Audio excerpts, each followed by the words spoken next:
네, 444페이지. 연말정산이란 무엇인가 한번 보겠습니다. 자, 연말정산은 원천징수 의무자가, 즉 원천징수 의무자는 사용자죠. 근로자의 해당 과세기간 근로소득 금액 또는 중도에 퇴직하는 경우에는 퇴직한 달까지의 해당 과세기간 근로소득 금액에 대해 그 근로자가 제출한 소득공제 신고서 등의 내용에 따라 부담하여야 할 소득세액을 확정하는 제도다 이거예요. 즉 소득세를 확정하는 제도. 그래서 중도에 퇴사하는 자는 그 퇴직하는 달에 소득세를 확정합니다. 그 다음에 계속 근무자는 매년 우리 과세기간이 언제예요? 1월 1일부터 12월 31일이니까 소득세 과세기간이. 그러면 언제 연말정산을 하느냐? 계속 근무자는 다음 해 2월달 급여 지급할 때 연말정산을 합니다. 그래서 소득세를 확정짓는 제도를 우리가 연말정산이라고 하는데, 여기서 제출한 소득공제 신고서 등이라 하는 것은 우리가 이제 그 근로자가 국세청 홈페이지에 가서 연말정산 자료를 이렇게 다운로드를 받습니다. 연말정산 자료를 뭐 의료비 사용 내역이라든가 기부금 공제 내역이라든가 또는 신용카드 사용 금액이라든가 이런 것들을 우리가 국세청에 가서 연말정산 간소화 자료를 이용해서 다운로드를 받을 수가 있어요. 그것을 말하는 것입니다. 둘 이상의 근무지가 있는 경우는 어떻게 하느냐? 네. 근무처가 둘 이상인 이중 근로자. 이중 근로자는 주된 근무지와 종된 근무지를 정해야 되는데요. 이 주된 근무지가 아무래도 급여가 좀 많이 받는 그 근무지를 우리가 주된 근무지로 보통 보면 되겠습니다. 그래서 주된 근무지의 원천징수 의무자를 통해서 관할 세무서장에게 주된 근무지와 종된 근무지를 신고합니다. 그리고 주된 근무지 원천징수 의무자는 종된 근무지 원천징수 의무자에게 그 사실을 통보해서 한 군데서만 하면 돼요. 연말정산은 두 군데서 하지 않습니다. 주된 근무지에서 한다. 또 재취직자의 연말정산은 어떻게 하느냐? 해당 과세기간 중도에 퇴직을 하고 새로운 근무지로 취직한 우리 근로자를 우리가 재취직자라고 하는데, 그때는 종전 근무지에서 1월부터 퇴직한 날이 속하는 달까지의 근로소득을 포함해 가지고 근로소득자 소득공제 신고서를 제출할 때에는 현 근무지 원천징수 의무자는 전 근무지의 근로소득과 합산하여 연말정산을 하게 됩니다. 그래서 종전 근무지의 소득공제 신고서를 제출하면 돼요. 그래서 그 퇴직을 할 때 퇴직자의 그 중도 정산을 했지 않습니까? 그것을 출력을 해서 퇴직자에게 주게 되면 됩니다. 그러면 거기에 종전 근무지에서 언제부터 언제까지 근무했고, 급여가 얼마였고, 상여는 얼마였고, 소득세는 얼마를 납부했고, 그 다음에 건강보험료를 비롯한 4대 보험료가 납부액이 얼마인지가 그 소득공제 신고서에 여기에 다 기재가 되어 있습니다. 그걸 가지고 합산해서 연말정산을 하게 된다는 것이죠.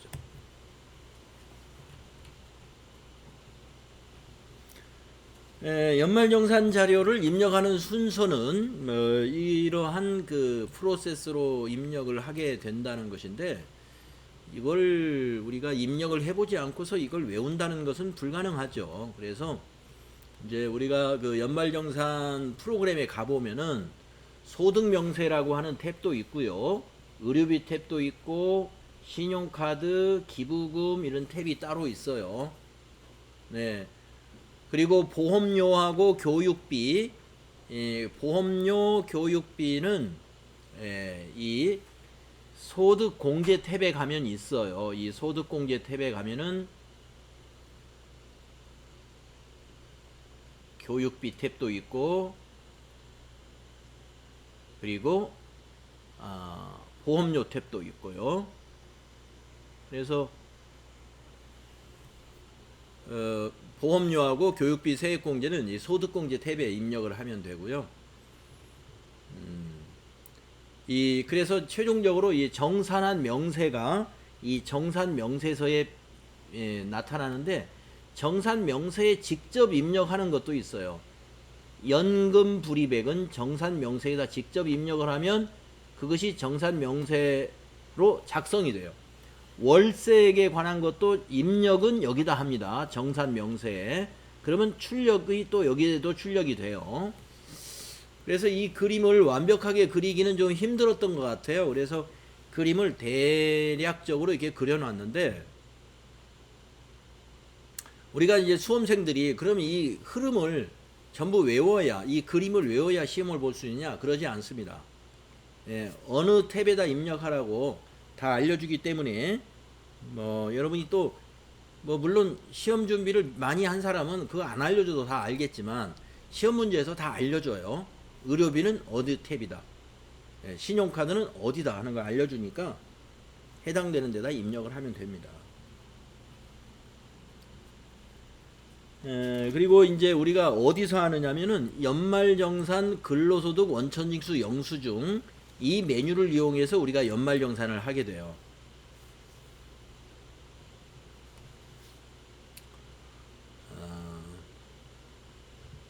근로소득자로부터 제출받은 근로소득 공제 신청서에 의해서 연말정산에 필요한 추가 자료를 입력하는 메뉴가 바로 연말정산 근로소득 원천징수 영수증입니다. 그래서 우리가 오늘 이거를 입력하는 것을 오늘 연습을 할 거예요.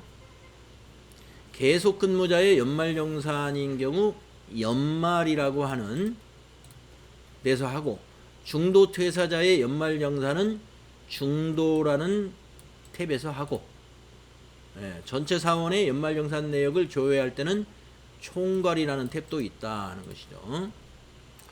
이것도 역시 이제 우리가 입력을 하면서 하시게 될 겁니다. 그래서 지금 읽어보기는 너무나 힘든 내용이니까요. 요거 쭉 그냥 패스하시면 돼요. 이 표도 우리가 이론에서 다 배운 것입니다. 그래서 다 지나가시면 돼요. 그래서 몇 페이지까지 그냥 지나가시냐면 450페이지까지는 그냥 지나가시면 됩니다. 451페이지에 아주 중요한 표가 있어요.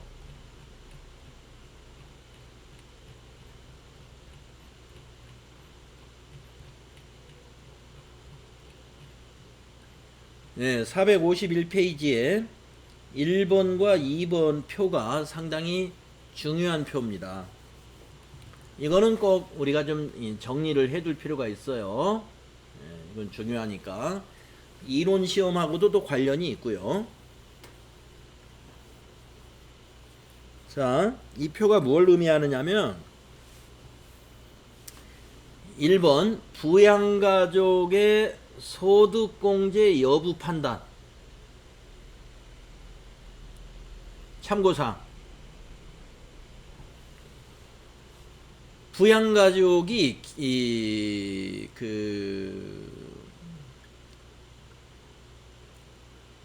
부양가족의 소득공제 여부 판단. 그러니까 우리가 이제 연말정산을 할 때 이러한 항목들에 대해서 자료를 이제 입력을 해 나갈 텐데요.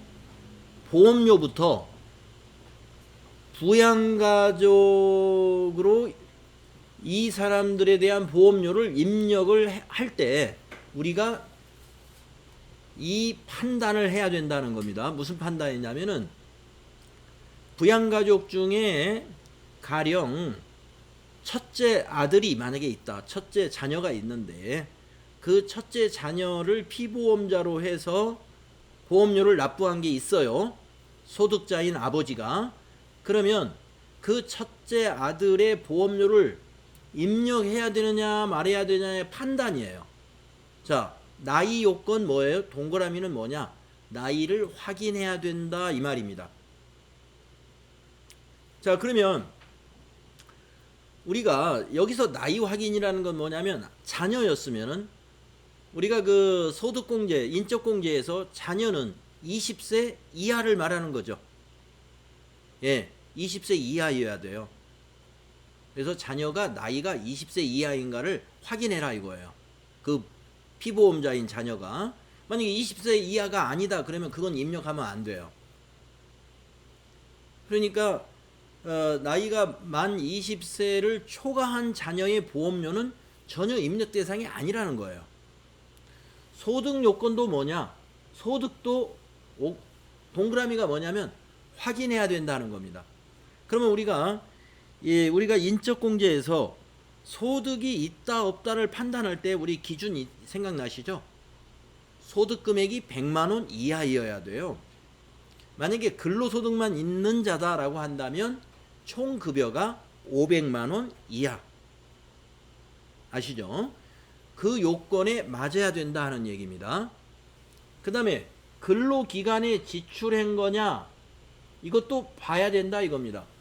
근로기간이라는 건 뭐예요? 이번에 연말정산을 하는 그 근로기간을 말하는 거예요.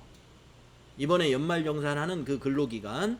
그러니까 1월 1일부터 12월 31일까지의 연말정산을 한다라고 하면은 그 과세기간에 보험료 지급한 것만 해당이 된다는 거죠.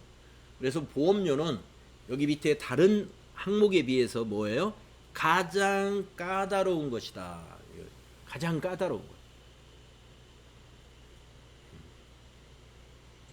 그러면 선생님, 네네. 부양가족의 이 소득 조건을 네.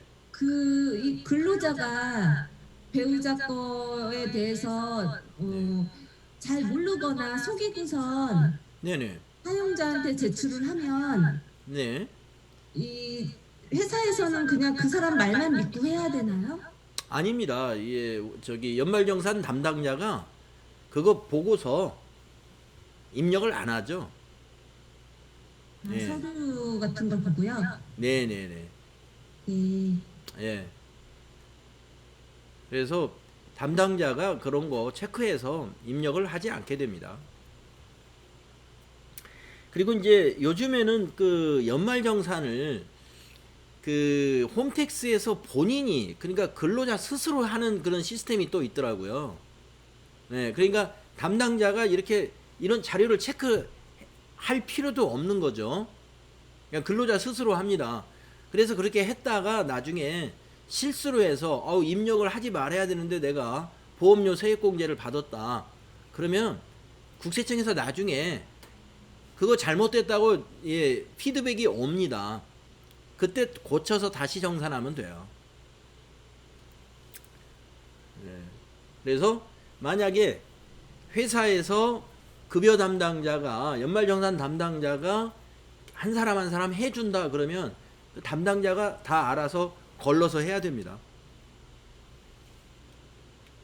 자, 그래서 보험료 입력 굉장히 세 가지를 다 따지니까 나이, 소득, 근로기간 네 지출한 거 이거 다 본다는 걸 알아두시고요. 보험료만 3개 다 동그라미예요. 다른 것은 나이는 전부 다 안 봅니다. 보험료 외에 나이 보는 게 없어요. 연말정산 자료 입력할 때 보험료에서만 나이를 봅니다. 기부금 나이 안 봐요. 교육비도 나이 안 봐요. 신용카드 사용한 것도 나이 안 봐요. 의료비 지출한 거 나이 안 봅니다. 그 환자가 나이가 20세 이상인 이하이냐 안 봐요. 그러니까 25 먹은 자녀가 다쳐서 아버지가 소득자인데 연말정산 대상자인데 아버지 신용카드로 의료비를 지출했다. 의료비 세액공제에 해당이 된다 하는 얘기입니다. 그래서 보험료 외에는 나이 보는 게 없어요. 나이가 전부 X예요. 이거 X. 나이는 안 본다. 보험료만 나이 봅니다. 그런데 소득은 말이죠. 보는 게 굉장히 많아요. 안 보는 거 하나만 기억하시면 돼요. 소득은 의료비에서만 안 봐요. 의료비에서만. 그러니까 이런 겁니다. 예를 들어서 부부가 모두가 다 근로자예요. 부부가. 그러면 만약에 남편이 말이죠. 남편의 신용카드로 자기 배우자인 부인의 병원비를 내줬어요. 그러면 그거 남편의 환자는 남편이 부담한 환자는 이제 배우자인데 배우자도 의료비다. 아니. 배우자의 의료비에 입력을 하느냐 하는 거예요. 배우자는 연말정산을 하는 사람이기 때문에 배우자의 자기 의료비에 넣겠죠. 그거는 넣지 않습니다. 네, 그거는 넣지 않지만 만약에 배우자가 연말정산 대상자가 아니다. 연말정산 대상자가 아니다 하면은 만약에 배우자가 사업자예요. 예, 배우자가 사업자면은 남편은 근로자입니다. 그러면 사업자는 의료비 세액공제 혜택이 안 됩니다. 사업자는. 근데 남편은 근로자예요. 근데 남편이 배우자의 의료비를 대신 내줬습니다. 예. 그러면은 의료비 세액공제 받을 수 있는 거예요. 자기 배우자가 사업자라 하더라도, 자기 부인이 사업자라 하더라도 남편이 근로자니까. 예. 왜 그렇죠? 소득 요건도 안 보잖아요. 소득 요건은 안 보니까 사업소득이 있는 배우자의 의료비를 소득자가 신용카드나 현금영수증으로 결제했다. 그거 입력이 된다 하는 얘기입니다. 자, 그래서 이 OX 요거 아주 중요합니다. 보험료는 전부 다 동그라미. 나이는 보험료를 제외해서는 나이는 전부 안 따진다. XXXX. 그런데 소득은 다 따진다. 다 따지는데 의료비만 안 따진다. 의료비만 안 따진다. 정리되셨죠? 자, 소득은 다 따지는데 의료비만 안 따집니다. 그리고 이 근로기간에 지출했느냐를 따지지 않는 게 하나 있어요. 두 개 있어요. 기부금하고 연금저축. 기부금하고 연금저축. 근로기간에 지출하지 않은 것까지도 해줍니다. 왜냐면은 기부금 같은 경우는 한도가 오바되면은요, 이거 나중에 내년에 이용할 수가 있어요. 내년에. 그래서 근로기간 이것도 기억하시고, 그 다음에 여기 비고의 비고에 좀 특이사항 정리한 거, 이것도 중요합니다. 기부금에서 정치자금 기부금은 본인 것만 입력을 해야 된다는 거. 본인 지출금만 공제 가능한다는 말은 본인 것만 입력해야 된다 하는 얘기입니다. 다른 부양가족의 정치자금 기부금은 입력 대상이 아니에요. 그 다음에 교육비에서 특이한 사항이 있습니다. 직계 존속의 교육비는 입력하는 게 아니에요. 만약에 직계 존속이 장애가 있어가지고요, 장애인 특수교육비다. 그거는 됩니다. 장애인 특수교육비가 아닌 일반 중학교, 고등학교, 대학교 이런 교육비를 말하는 거예요. 직계 존속 안 되는 거, 교육비. 그 다음에 신용카드의 특이사항이 있습니다. 형제 자매가 안 됩니다. 신용카드 형제 자매 사용분은 안 돼요. 형제 자매 사용분은, 그러니까 형제 자매가 기본공제 대상자로 돼 있다 하더라도 신용카드 사용 금액은 소득공제 대상이 안 된다는 것이죠. 그 다음에 이 두 개는 주택자금하고 연금저축은요, 부양가족은 전혀 해당이 안 되고 그 소득자 본인 명의로 지출한 것만 해당이 됩니다. 본인만 된다. 본인 명의로 지출한 것만. 주택자금하고 연금저축은 본인 명의의 지출분만 된다. 전혀 부양가족하고는 관계가 없어요. 주택자금 이자 상환하는 거, 원금 상환하는 거. 그 다음에 주택자금에 또 뭐가 있죠? 월세액이 있죠. 월세액. 예, 이런 거 본인 것만 돼요. 연금저축도 마찬가지예요. 퇴직연금이 됐든 일반 사적연금 저축이 됐든 퇴직연금이나 사적연금 저축 모두 본인 명의로 지출한 것만 한다. 그래서 이게 아주 중요하겠습니다. 입력할 때 나이 요건, 소득 요건 어떻게 판단하는지. 그래서 소득 요건은 다 보는데 의료비만 안 본다. 보험료는 아니죠. 나이는 다 안 보는데 보험료만 본다. 네. 보험료가 굉장히 까다롭다. 나이, 소득, 기간 다 확인해야 된다는 것이죠. 자, 그 다음에 밑에 거 보겠습니다. 예, 이거는 이제 그 신용카드 사용, 신용카드 사용에 신용카드는 소득공제 사항이거든요. 그런데 특별세액공제가 뭐예요? 보험료, 교육비, 기부금,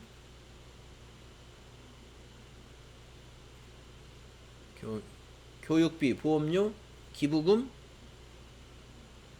의료비, 의료비. 이렇게 네 가지가 특별세액공제인데, 신용카드 소득공제를 해주었는데, 그러면 세액공제도 해주느냐 하는 거예요. 신용카드 소득공제 적용을 해줬는데, 또 세액공제에 중복 적용이 되느냐? 되는 게 있고 안 되는 게 있어요. 되는 것을 체크해 볼게요. 되는 거. 의료비 다 됩니다. 무슨 얘기냐? 의료비가 세액공제 사항이잖아요. 의료비를 신용카드로 지출했어요. 그러면 신용카드 사용 금액에도 넣어주고 의료비 세액공제에도 그걸 반영해 준다 하는 것입니다. 의료비는 중복 적용 허용. 자, 그 다음에 교육비 중에 학원비하고 교복은 해줍니다. 학원비에서 오해 말해야 될 것은 뭐냐? 취학 전 아동의 학원비만 중복 적용해 주는 거예요. 취학 전 아동의 학원비만. 예, 여러분 그 학원비, 초중고생의 학원비는 교육비 세액공제도 안 돼요. 교육비 세액공제도. 그렇죠? 교육비 세액공제가 안 되잖아요. 초, 중, 고등학생, 대학생들. 취학 전 아동의 학원비만 특별세액공제에 해당이 되는 것인데, 그 학원비는 신용카드로 지출했으면 신용카드 소득공제도 해주고 또 학원비 세액공제도 해준다 하는 얘기예요. 또 한 가지 교육비에 관련해서 교복 구입비, 이거는 해줘요. 교복을 신용카드로 지출했다. 그러면 신용카드 소득공제에도 사용금액으로 적용해주고, 그 다음에 세액공제에서 이 교복은 해준다. 그 외에는 안 해줍니다.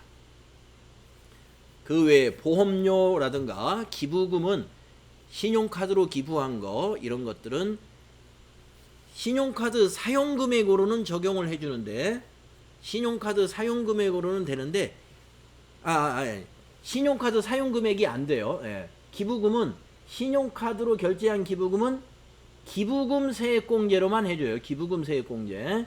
신용카드 사용금액은 될 수가 없어요. 예. 보험료도 마찬가지예요. 보험료 세액공제는 해주지만 신용카드 사용금액으로는 해당이 안 돼요. 예. 그래서 중복 적용되는 거 알아두시면 돼요. 의료비, 교육비 중에서 취약전 아동하고 교복구입비 요것만 중복 적용을 해준다. 신용카드 사용금액으로도 적용시켜주고 세액공제에도 적용시켜준다. 그것입니다. 네, 그래서 지금 여기 451페이지 위에 1번, 2번이 우리가 이제 연말정산 자료 입력할 때 정확히 알고 있어야 되는 내용이에요. 그래서 지금 452페이지에 수행 내용이 나와 있는데 이걸 김현철 씨 거 하나만 해봤으면 좋겠는데 시간이 뭐 다 돼버렸어요. 그래서 내일 해야 되겠습니다. 연말정산 실습은. 그래서 오늘 여러분들 이거는 제가 그 1월 5일날 평가시험에 이것도 냈습니다. 이거 제가 이거 괄호를 이렇게 쳐놨어요. 그건 여러분 알아서 거기다가 OX 해주시면 돼요. 그리고 이런 문제는 이 부분은 이론에서 시험이 많이 나옵니다. 신용카드 사용금액에 관한 뭐 소득공제에서 특별세액공제하고 이중으로 적용될 수 뭐 있는 것을 찾으라든가 이런 거 하면은 의료비는 굉장히 그 폭넓게 적용을 해준다. 의료비. 예. 나이도 안 따지죠. 소득도 안 따지죠. 거기다가 신용카드 사용 금액에도 적용해주고 의료비 세액공제도 해준다는 거죠. 그 다음에 또 폭넓게 적용해주는 게 뭐가 있어요? 취약전 아동의 학원비하고 학생들의 교복구입비. 이것이 신용카드 사용 금액으로도 적용해주고 특별세액공제에도 적용을 해준다.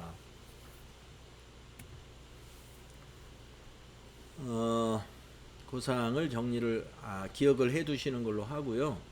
예, 아까 말씀드린 요거는 별로 중요하지 않다는 게 뭐냐면 무슨 탭에다 뭘 입력해야 된다 하는 것인데 이것은 시험에서 다 안내를 해줍니다. 안내를 해주기 때문에 이거 몰라서 여러분이 입력 못하는 건 아니에요. 네, 그래서 나중에 기출문제 풀어보시면 할 수 있다는 걸 아시게 됩니다.